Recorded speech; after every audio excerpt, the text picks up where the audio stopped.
ನಮಸ್ಕಾರ. ರಿಪಬ್ಲಿಕ್ ಕನ್ನಡದ ವಿಶೇಷ ಕಾರ್ಯಕ್ರಮಕ್ಕೆ ಸ್ವಾಗತ. ನಾನು ಸ್ಮಿತಾ ರಂಗನಾಥ್. ರಿಪಬ್ಲಿಕ್ ಕನ್ನಡ ನೀವೀಗ ಆಲ್ರೆಡಿ ಗಮನಿಸಿರೋ ರೀತಿಯಲ್ಲಿ ಇಡೀ ಧರ್ಮಸ್ಥಳ ಪ್ರಕರಣ, ಅದರಲ್ಲೂ ಪ್ರಮುಖವಾಗಿ ಸೌಜನ್ಯ ಪ್ರಕರಣ, ಈ ಪ್ರಕರಣಕ್ಕೆ ಸಂಬಂಧಪಟ್ಟಂತೆ ಅನೇಕ ಧ್ವನಿಗಳಿಗೆ ವೇದಿಕೆಯನ್ನ ಒದಗಿಸ್ತಾ ಇದೆ, ಪರ ವಿರೋಧ ಎರಡಕ್ಕೂ ಕೂಡ.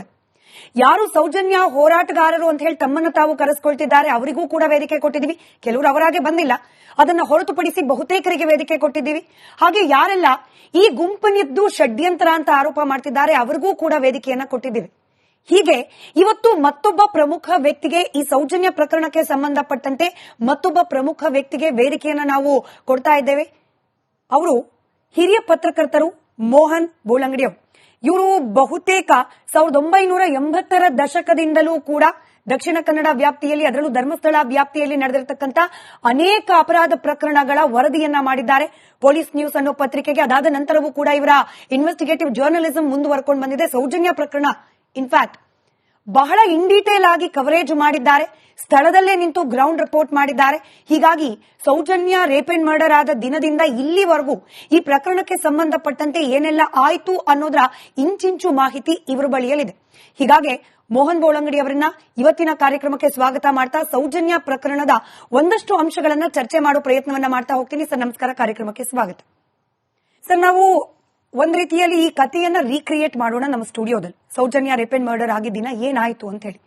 9ನೇ ತಾರೀಕು 10ನೇ ತಿಂಗಳು 2012 ಕಾಲೇಜನ್ನ ಮುಗಿಸ್ಕೊಂಡು ಹೊರಡುವ ಸೌಜನ್ಯ ಹೊರಟ ಕ್ಷಣದಿಂದ ಅಪರಾಧ ನಡೆದಿದೆ ಎನ್ನಲಾದ ಜಾಗ ಇಲ್ಲಿಗೆ ತಲುಪುವವರೆಗೂ ಏನೆಲ್ಲ ಆಯ್ತು ಅನ್ನೋ ಮಾಹಿತಿ ನಿಮಗೆ ಏನ್ ಸಿಕ್ಕಿದೆ ಹಂಚ್ಕೊಳ್ಬಹುದು? ನೋಡಿ, ಆವತ್ತು ಅವಳು SDM ಕಾಲೇಜು ಉಜಿರೆ, ಇಲ್ಲಿನ ಕಲಾ ವಿಭಾಗದ ದ್ವಿತೀಯ PUC ವಿದ್ಯಾರ್ಥಿನಿ. ಇವತ್ತಿನವರೆಗೂ ಅದನ್ನು ಕಲಾ ವಿಭಾಗ ಅಂತ ಹೇಳಲಿಲ್ಲ. ಆರ್ಟ್ಸ್ ದ್ವಿತೀಯ PUC ವಿದ್ಯಾರ್ಥಿನಿ. ಸಂಜೆ 3:45-4 ಹೊತ್ತಿಗೆ ಅವಳು ಕಾಲೇಜಿಂದ ಬಿಟ್ಟಿದ್ದಾಳೆ. ಯಾಕಂತ ಹೇಳಿದರೆ ಮಧ್ಯಾಹ್ನ 1:30 ಗಂಟೆಗೆ ಕಾಲೇಜ್ ಮುಗಿದಿತ್ತು. ಅದರ ನಂತರ ಸ್ಪೆಷಲ್ ಕ್ಲಾಸ್ ಇತ್ತು.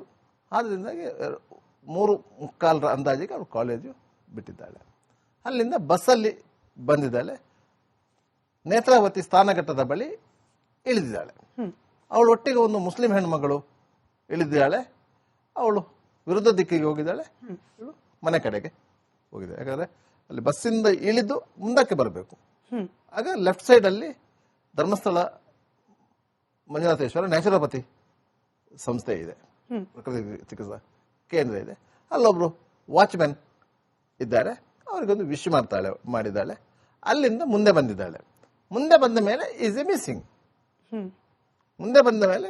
ಅವಳು ಅಲ್ಲಿಗೆ ಬರುವ ಮೊದಲು ಎದುರಿನಿಂದ ಅವಳ ಮಾವ ವಿಠಲಗೌಡ, ಮತ್ತೊಬ್ಬ ಮಾವ ಪುರಂದರಗೌಡ, ಅವಳ ಚಿಕ್ಕಮ್ಮ ಯಶೋಧ ಮತ್ತು ಯಶೋಧರ ಮಕ್ಕಳು ಅವರು ಎದುರಿನಿಂದ ಬಂದಿದ್ದಾರೆ. ಇವಳು ವಿಶ್ ಮಾಡಿದ್ದಾಳೆ. ಅವರು ಸ್ನಾನಘಟ್ಟದ ಕಡೆಗೆ ಹೋಗಿದ್ದಾಳೆ, ಇವರು ಪಾಂಗಳ ಕಡೆಗೆ ಹೋಗಿದ್ದಾಳೆ. ಸ್ನಾನಘಟ್ಟದ ಹತ್ರ ಇವ್ರ ಹೋಟೆಲ್ ಇತ್ತು. ಸ್ನಾನಘಟ್ಟದ ಈ ಕಡೆಗೆ ಇವರ ಸುಪ್ರಭಾತ ಹೋಟೆಲ್ ಇದೆ, ಅದು ವಿಠಲಗೌಡರದ್ದು. ಅವರು ಅಲ್ಲಿಗೆ ಬಂದಿದ್ದಾರೆ, ಇವಳು ಆ ಕಡೆ. ಅಲ್ಲಿಂದ ಅವಳು ಮಿಸ್ಸಿಂಗ್. ಸಂಜೆ 6 ಗಂಟೆಯವರೆಗೆ ಕುಸುಮಾವತಿ ಅವರು ಭೇಟಿ ಮಾಡಿದ್ದಾರೆ ಮನೆಯಲ್ಲಿ, ಏನು ಮಗಳು ಬರಲಿಲ್ಲ ಅಂತ ಹೇಳಿ. ಇಲ್ಲಿಗೆ ಹೋಗೋಕ್ ಮುಂಚೆ ಸೌಜನ್ಯ ಆಕ್ಚುಲಿ ಅವತ್ತು ಹೊಸ ಅಕ್ಕಿ ಊಟ ಇದ್ದಿದ್ರಿಂದ ಉಪವಾಸ ಇದ್ರು. ಹಾಗಾಗಿ ಮನೆಗೆ ಹೋಗಿ ಆಕೆ ಹಬ್ಬದ ಊಟ ಮಾಡ್ಬೇಕಾಗಿದ್ದು ಯಾರ ಮನೆಯಲ್ಲಿ ಅನ್ನೋದ್ರ ಬಗ್ಗೆನೂ ಈಗ ಚರ್ಚೆ ಇದೆ ಸರ್. ಕೆಲವರು ಹೇಳ್ತಾರೆ ವಿಠಲ್ ಗೌಡನ್ ಮನೆಯಲ್ಲೇನೆ. ವಿಠಲ್ ಗೌಡ ಮನೆ ಅಂದ್ರೆ ಅದು ಪ್ರತ್ಯೇಕವಾಗಿದ್ದ ಮನೆ, ಆತ ಕೂಡು ಕುಟುಂಬದಲ್ಲಿ ಇರ್ಲಿಲ್ಲ ಅಂತ ಹೇಳ್ತಾರೆ. ಇನ್ ಕೆಲವರು ಹೇಳ್ತಾರೆ ಕುಸುಮಾವತಿ ಅಂದ್ರೆ ಆಕೆಯ ತಾಯಿ, ಆಕೆ ಇದ್ದ ಮನೆಯಲ್ಲೇ ಹೊಸಕ್ಕಿ ಊಟ ಇದ್ದಿದ್ದು. ಎಲ್ಲಿ ಅನ್ನೋದ್ರ ಬಗ್ಗೆ ತಮ್ಗೇನ್ ಮಾಹಿತಿ ಇದೆ?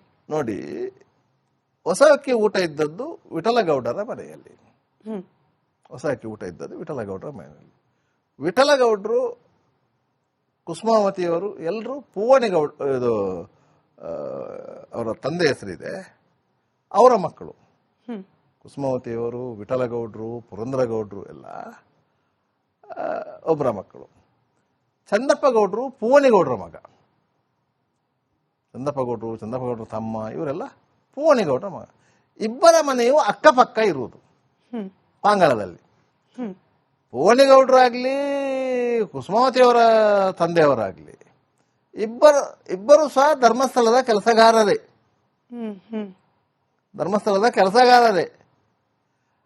ಅಲ್ಲಿಗೆ ಈ ಕೊಳ್ಳೇಗಾಲದಿಂದ ಕೊರಚನಹಟ್ಟಿಯ ಸಫಾಯಿ ಕರ್ಮಚಾರಿಗಳನ್ನ ಕರ್ಕೊಂಡು ಬರ್ತಾ ಇದ್ದದ್ದು ಇದೇ ಪೂವಣಿಗೌಡರು ಮತ್ತು ಬಾಲಗೌಡರು.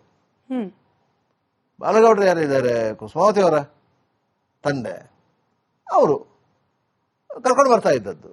ಹ್ಮ್ ಈಗ ಏನು ತಲೆಬುರುಡೆ ಇಟ್ಕೊಂಡು ಬಂದಲ್ಲ ಚಿನ್ನ, ಆ ಗ್ರೂಪ್ ಅನ್ನು ತಂದದ್ದು ಈ ಬಾಲಗೌಡರು ಮತ್ತು ಪೂವಣಿಗೌಡ್ರೆ. ಸರಿ. ಆ ಸಂದರ್ಭದಲ್ಲಿ ಬಂದವರಲ್ಲಿ ಉಳ್ಕೊಂಡವರು. ಆ ವಿಚಾರ ಒತ್ತಡಕ್ಕೆ ನೀವು ಈ ವಿಚಾರಕ್ಕೆ ಯಾರ ಮನೇಲಿ ಇತ್ತು ಅಂತ ಹೇಳಿ. ಅದು ಯಾಕಂದ್ರೆ ಹಿರಿಯರು ಇದ್ದದ್ದು ಪೂವಣಿಗೌಡರು. ನಮ್ಮಲ್ಲಿ ಹೊಸಾಕಿ ಊಟದ ಕ್ರಮ ಹೇಗೆ ಅಂತ ಹೇಳಿದ್ರೆ, ಆ ಕುಟುಂಬದ ಹಿರಿಯರು ಯಾರು ಅಂತ ಹೇಳಿ, ಆ ಕಡೆ ಮನೆಯಿಂದ ಹೆಣ್ಣನ್ನು ಈ ಕಡೆ ಮನೆಗೆ ಕೊಟ್ಟಿರೋದು. 2 ಗ್ರಾಮಗಳ ಮಧ್ಯೆ ಸಂಬಂಧ ಅಲ್ಲ, ಒಂದೇ ಪ್ರದೇಶದ ಮನೆ ಸಂಬಂಧ, ಒಂದೇ ಬೇಲಿ. ಆ ಬೇಲಿ ಯಾರಿದ್ದು? ಚಂದಪ್ಪ ಗೌಡ್ರು ಆಚೆ ಹಾರಿದ್ರ, ಕುಸುಮಾವತಿ ಅವರು ಈಚೆ ಹಾರಿದ್ರು. ಅಂತಿದ್ದು ಒಂದೇ ಬೇಲಿ, ಒಂದೇ. ಹಾಗೆ ಅಲ್ಲಿ ಸಂಬಂಧದ ಒಳಗೆ ಸೌಜನ್ಯ ಅಂತ ಹೋಗ್ಬೇಕಾಗಿದ್ದು ವಿಠಲ್ ಗೌಡ್ರ ಮನೆಗೆ. ಒಂದು ಅನುಮಾನ ಬರುತ್ತೆ, ತನ್ನದೇ ಮನೆಗೆ ಬರ್ಬೇಕಾಗಿದ್ದ ಸೌಜನ್ಯ ಮಳೆಯಲ್ಲಿ ನೆನ್ಕೊಂಡ್ ಬರ್ತಿದ್ರು ಕೂಡ ವಿಶ್ ಮಾಡಿ ಸುಮ್ನೆ ಯಾಕೆ ಹೋದ್ರು ವಿಠಲ್ ಗೌಡ್ರು? ಯಾಕಂತ ಹೇಳಿದ್ರೆ ಅಲ್ಲಿ ಯಶೋಧ ಮತ್ತು ಅವರಿಬ್ಬರ ಮಕ್ಕಳಿದ್ರು, ಅವರನ್ನು ಅಲ್ಲಿಗೆ ಬಸ್ಸಿಗೆ ಬಿಡಬೇಕಿತ್ತು. ಮತ್ತೆ ಬೆಳಿಗ್ಗೆಯಿಂದ ಹೋಟೆಲ್ ಬಂದಿತ್ತು, ಅವರು ಹೋಟೆಲ್ ಓಪನ್ ಮಾಡಬೇಕಿತ್ತು.